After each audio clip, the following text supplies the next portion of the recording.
नमस्कार, मैं कुमारी श्रेया। शिक्षा की बात हर शनिवार के इस नए अंक में आप सभी शिक्षा प्रेमियों का हार्दिक स्वागत करती हूं, अभिनंदन करती हूं। आज पुनः आप सभी शिक्षकों के द्वारा पूछे गए सवालों के जवाब के साथ हमारे बीच मौजूद हैं शिक्षा विभाग के अपर मुख्य सचिव doctor S Siddharth sir. Sir, बहुत बहुत स्वागत है आपका।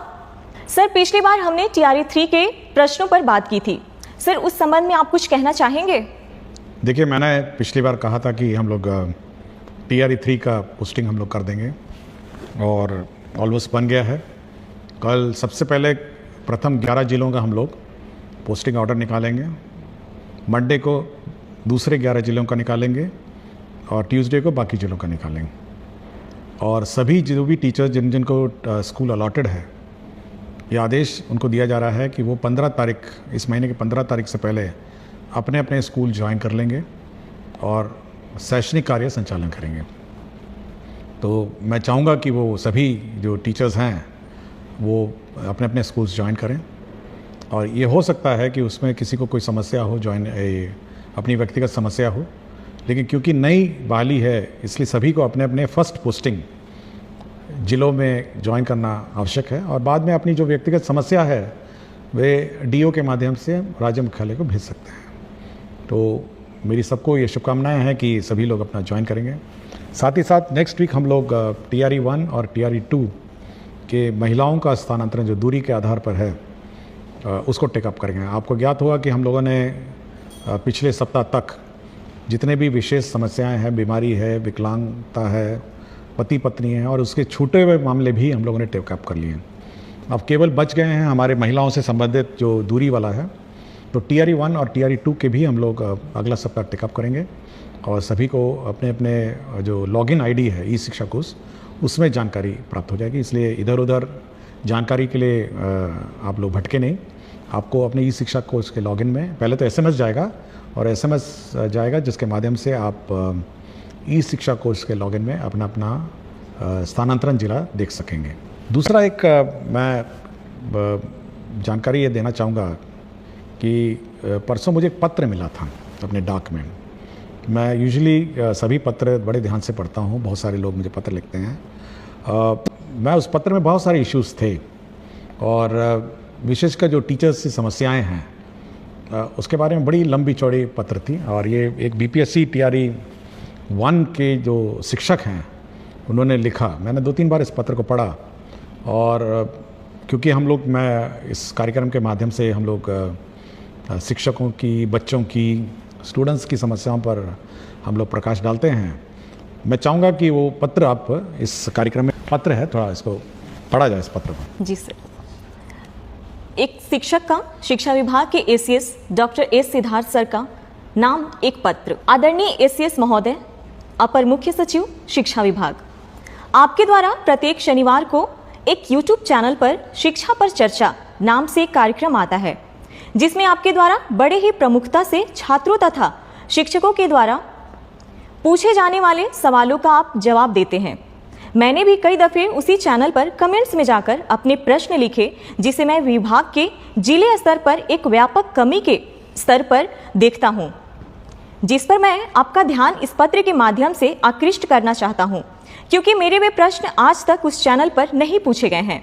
मान्यवर, आपने शिक्षा विभाग में टेक्नोलॉजी का प्रयोग कर खासकर ई-शिक्षा कोष जैसे ऐप लाकर एक क्रांतिकारी कदम उठाया है जिसे इतिहास आपके इस अनोखे नवाचार के लिए सदैव याद रखेगा। किंतु इन सबके बावजूद कुछ ऐसी कड़ियां हैं जिन पर शायद आपकी नजर नहीं गई हैं। मैं इस पत्र के माध्यम से कुछ निम्नवत बिंदुओं के माध्यम से शिक्षकों, जिसे आप सदैव से भविष्य निर्माता जैसे शब्दों से सुशोभित करते आए हैं, कि मन की वेदना को कहता हूं, हमने आपकी सदैव सुनी है, अब सुनने तथा इसके समाधान की बारी आपकी है। महाशय, आपने कुछ कर्तव्यहीन शिक्षकों को विद्यालय से बाहर रहने की गुप्त सूचना पर आपने उन पर उनके नैतिक दायित्वों का पालन सुनिश्चित करने हेतु, हाजिरी दर्ज करने हेतु ई-शिक्षा कोष जैसे ऐप लाए। आपके इस क्रांतिकारी निर्णय ने वास्तविक तौर शिक्षकों की पहुंच को विद्यालय से सुनिश्चित किया। इसके साथ ही साथ इस ऐप ने शिक्षकों का समय पर विद्यालय आना तथा समय के बाद विद्यालय से जाना सुनिश्चित किया। किंतु विभाग द्वारा जिलों को समय से शिक्षकों के वेतन तथा एरियर के भुगतान हेतु राशि भेजने के बावजूद शिक्षकों के वेतन का भुगतान समय से क्यों नहीं? शिक्षकों को समय से वेतन का भुगतान हुआ कि नहीं, इसकी निगरानी ई शिक्षा कोष ऐप से क्यों नहीं? विभागीय आदेश के बावजूद शिक्षकों के वेतन तथा बकाया राशि का भुगतान नहीं होने पर डीईओ तथा डीपीओ स्थापना का निलंबन क्यों नहीं? महाशय, आपने ई शिक्षा कोष ऐप को इतना व्यापक रूप प्रदान किया है कि जिसमें छात्र, शिक्षक तथा विद्यालय तीनों का समस्त डाटा संग्रहित है, जो शिक्षा के क्षेत्र में आपके इस क्रांतिकारी परिवर्तन का अद्वितीय पहल है।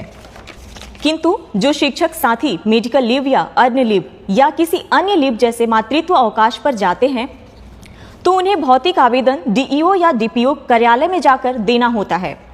तो फिर इन आवेदनों को आवश्यक साक्ष्यों के साथ ऑनलाइन ई शिक्षा कोष ऐप पर करने की व्यवस्था क्यों नहीं? महोदय, आपके विचारों से आपकी शिक्षा के क्षेत्र में सुधार करने का जो जज्बा है, हमें उससे भरपूर मोटिवेशन मिलती है।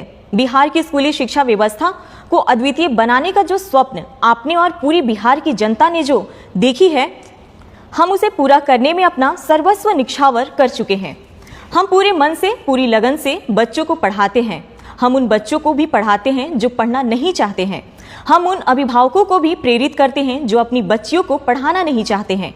इतना करने के बाद हमें अपने वेतन भुगतान हेतु तथा बकाया राशि के भुगतान हेतु आपके डीईओ तथा डीपीओ के यहाँ क्यों जाना पड़ता है? हम शिक्षकों को भी अपनी माँ तथा अपने वृद्ध पिता का इलाज कराने हेतु पैसे की आवश्यकता होता है। आपने अपने हालिया भाषण में कहा कि शिक्षक का नौकरी कोई रोजगार नहीं है कि यह पैसे के लिए किया जाए। टीचिंग एक सबसे अलग जॉब है। आपके इस कथन ने मुझे व्यक्तिगत रूप से एक अलग दर्जे पर अपने शिक्षण कार्य हेतु उत्साहित किया। हम अपनी मजदूरी मांगना भूल भी जाएं, मगर हमारा आत्मसम्मान नहीं। आप शिक्षा विभाग के एसीएस होकर हम तमाम शिक्षकों को इतना मान सम्मान देते हैं। आप सभी शिक्षकों को आप कहकर संबोधित करते हैं, किंतु दुर्भाग्यवश आपके डीईओ, डीपीओ तथा उनके कार्यालय के लिपिक, परिचारी सभी लोग हमें अपमानित करते हैं। हमें तुम कहकर, कभी अरे कहकर बोला जाता है। हमें घंटों कार्यालय के बाहर इंतजार कराया जाता है। मान्यवर, आपके डीईओ तथा डीपीओ के दुर्व्यवहार के सामने आपका सारा मोटिवेशन समाप्त हो जाता है। उस पल हमें ऐसा लगता है जैसे शिक्षक बनना हमारे लिए गुनाह हो गया है। महाशय, हम शिक्षक अधिकांशतः आपके डीईओ तथा डीपीओ के कार्यालय में जाते क्यों हैं? अर्न लीव के लिए, मेडिकल लीव के लिए, मातृत्व अवकाश के लिए, वेतन भुगतान या बकाया राशि भुगतान के लिए। हम कार्यालय उपरोक्त कार्यों हेतु जाते हैं, तभी हमसे चढ़ावा मांगा जाता है, हमें अपमानित किया जाता है। अगर आप उपरोक्त कार्य हेतु ई शिक्षा कोष ऐप पर भी व्यवस्था कर दे तो कुछ हद तक हम शिक्षकों की मन की वेदना को आप दूर कर सकेंगे। महाशय, जब आप आपके डीईओ, डीपीओ महीने के 1 तारीख को अपनी मजदूरी ले लेते हैं, तो आप हम शिक्षकों की मजदूरी देने में 1 से 2 महीने का विलंब क्यों? एक अभिभावक अपने बच्चों का वेतन दिए बिना अपना वेतन कैसे पा सकता है? यह नैतिक रूप से बिल्कुल गलत है। आप भली भांति जानते हैं सर कि भूखे पेट मोटिवेशन भी काम नहीं आता है। आप और आपके डीईओ भाषण इसलिए दे देते हैं कि आपको कभी भी वेतन के लिए आपके अधिकार के कार्यालय का चक्कर नहीं लगाने पड़ते हैं।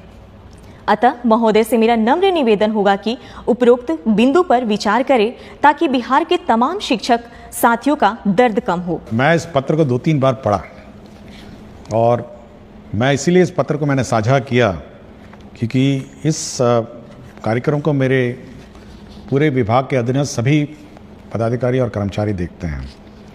और एक टीचर की वेदना जो है ना, जब वेतन समय पर नहीं मिलने का, उस वेदना को मैं बार बार हर मीटिंग में, जितना भी वीडियो कॉन्फ्रेंसिंग की मीटिंग होती है, मैं उनको कहता हूँ और ये मैं बार बार उनको चेतावनी देता हूँ। और आखिरी लास्ट टाइम मैंने जब मीटिंग किया था तो मैंने यहाँ तक चेतावनी उनको दे दी कि जब तक शिक्षकों का वेतन नहीं मिलेगा तब तक कार्यालय में जो पदाधिकारी हैं और कर्मचारी हैं, ग्रुप डी छोड़ के, उनका वेतन की निकासी नहीं की जाएगी। मैंने यहाँ तक लास्ट टाइम कह दिया।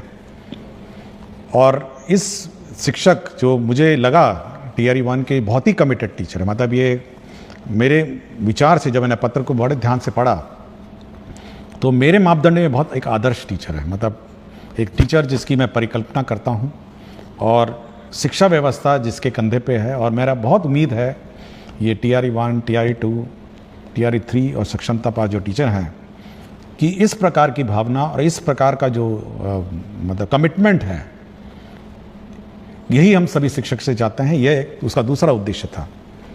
लेकिन अब जो देख के मुझे लगा कि हमारे शिक्षक कार्यालय, शिक्षा विभाग का कार्यालय जो है, अब वेतन तभी उसकी निकासी होनी चाहिए जब हमारे टीचर्स का वेतन पहले निकासी होगा। सबसे पहले जो फर्स्ट राइट है, पहले टीचर्स का वेतन निकासी होगा, उसके बाद ही हमारा जो सरकारी कार्यालय है उसका होगा। यह मैं पहले भी कह चुका हूँ और मैंने लास्ट टाइम इसकी चेतावनी भी दी थी, और इस बारे में शिक्षा विभाग बहुत सीरियस है। दूसरा ये है कि आपने देखा होगा पिछले सप्ताह हमने एक ग्रीवांस हैंडलिंग पोर्टल, एक वेबसाइट ई शिक्षा कोर्स का पार्ट बनाया, जिसमें 11 अव्यय उसमें है, 11 कंपोनेंट्स हैं, जिसमें भुगतान के बारे में है, जिसमें टीचर्स का अन्य टीचर तंग करने के बारे में है, जिसमें पब्लिक को टीचर तंग करने के बारे में है, जिसमें अन्य टीचर गायब हो जाने के बारे में भी है, जिसमें इंफ्रास्ट्रक्चर के बारे में है, बहुत सारे हैं। और इसको मैं रोज़ सुबह और शाम देखता हूँ, और यह निश्चित रही है मैं सभी टीचर जो भी शिकायत उसमें है, और बिल्कुल यही शिकायत थी उसमें।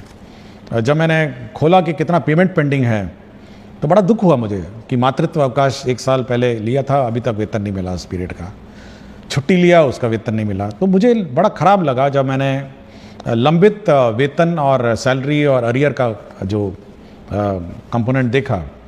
तो मैं ज़रूर सभी को, मैं हमारे शिक्षक जो हमारे शिक्षा विभाग के जो स्थानीय पदाधिकारी हैं, मैं ज़रूर चेतावनी देता हूं कि अगर कोई भी लापरवाही हुई शिक्षक के वेतन में, भुगतान में तंग करने का, तो हम लोग उनकी जवाबदेही निर्धारित कर देंगे। ये मैं बिल्कुल स्पष्ट कर चुका हूँ, और उस पत्र में भी मैं स्पष्ट कर चुका हूँ, मैं कोई लिखित में भी मैंने किया हुआ है। दूसरा है कि हम लोग ये व्यवस्था ज़रूर जो मांगा गया है कि सभी चीज़ें ऑनलाइन हो। आपके अवकाश है ऑनलाइन होगा, आपका CL होगा ऑनलाइन होगा, आपका मातृत्व अवकाश होगा ऑनलाइन होगा। और जहाँ तक का ये आवेदन पत्र हैं, जैसे इन्होंने मेंशन किया है, अर्न लीव है, मेडिकल लीव है, मातृत्व अवकाश है, वेतन भुगतान का बकाया है, ये सभी अब हम लोग ऑनलाइन ही करेंगे। मतलब अब ये जो कार्यालय में कागज़ जमा करना, फिर लोकल जो स्थानीय क्लर्क के बारे में विलम्ब करना, ये बड़ी सीख है। मैं बहुत प्रभावित हुआ इस पत्र के बारे में। शिक्षक ने अपना नाम नहीं बताया, उसने केवल ये लिखा है, एक शिक्षक BPSC TRE 1।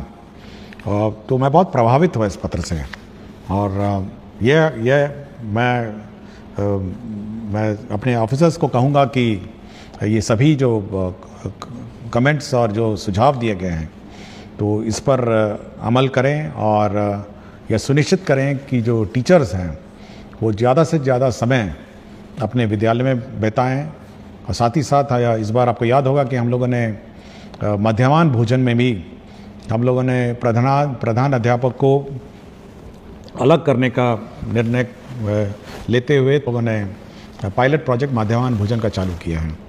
देखिए, हम लोगों का ये उद्देश्य रहा है कि जो प्रधान अध्यापक हैं उनका जो मूल कार्य है, उनका मूल कार्य स्कूल में क्या संचालन हो रहा है, टीचर्स आए हैं नहीं आए हैं, कोर्स जो है, जो सिलेबस है वो समय पे पढ़ाया जा रहा है नहीं जा रहा है, यह देखना है। साथ ही साथ बच्चों को किताबें मिल गई हैं, आपके जो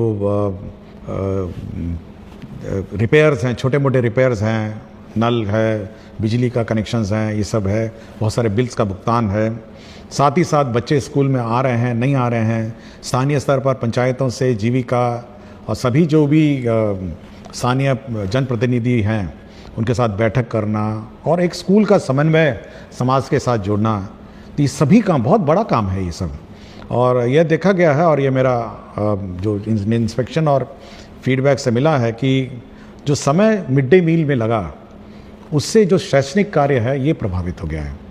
और हम चाहेंगे कि जो प्रधान अध्यापक, जो टीम लीडर है, इसमें कोई जूनियर सीनियर की बात नहीं है, लेकिन एक डेजिग्नेटेड टीम लीडर के रूप में वो काम करे, एक टीम बिल्डिंग करे, और साथ ही साथ जो सरकार का निर्देश है कि कैसे पढ़ाना है, स्कूल में गुणवत्तापूर्ण शिक्षा है, इसको सुनिश्चित करना है। अब जैसे हम देख रहे थे पिछले सप्ताह ही बात है, अब एक टीचर का आपने देखा होगा कि एक ही फ़ोटो पे 10 दिन अटेंडेंस लगा दिया। तो यह भी काम प्रधान अध्यापक का है कि जब वो टीचर आ नहीं रहा है और उसका अटेंडेंस लग रहा है तो ये चेक करके ये पता करना कि भाई अटेंडेंस लग कैसे रहा है। तो ये फर्जीवाड़ा जो अटेंडेंस का हुआ पिछले सप्ताह जो एक मामला प्रकाश में आया, ये सब पर निगरानी रखना भी प्रधान अध्यापक का है। तो एज ए टीम लीडर जो प्रधान अध्यापक का है उसका काम है कि स्कूल का संचालन सरकार के नियमानुसार चले और बच्चों की गुणवत्तापूर्ण शिक्षा उनको उपलब्ध हो, और साथ ही साथ समाज में पेरेंट्स हैं, पीटीए मीटिंग है, बहुत काम है, इतना सारा काम उसको है। अगर मैं गिनवाने लग जाऊं तो 1 घंटा और लग जाएगा। तो बहुत सारा काम है जो प्रधान अध्यापक के जिम्मे हैं। कोर्स समय पर हो, परीक्षाएं समय पर हो, मंडे टेस्ट समय पर हो, वीकली टेस्ट समय पे हो, तो बहुत सारी चीज़ें हैं। होमवर्क टीचर्स दे रहे हैं, क्लास में वर्कबुक करेक्ट हो रहा है। तो ये सारा जो ये कार्यक्रम है ये प्रधान अध्यापक के जिम्मे है। और मैं जिसने भी इतना लंबा पत्र बड़े हाथ से लिखा हुआ था, तो बहुत सुंदर हैंड राइटिंग थी। मैं हैंड राइटिंग देख के मैं एक बार रुका कि इतनी सुंदर लिखाई है, उसको देख के मैं बहुत ही प्रसन्न हुआ और मैं बैठ के मैंने इसको 3-4 बार पढ़ा।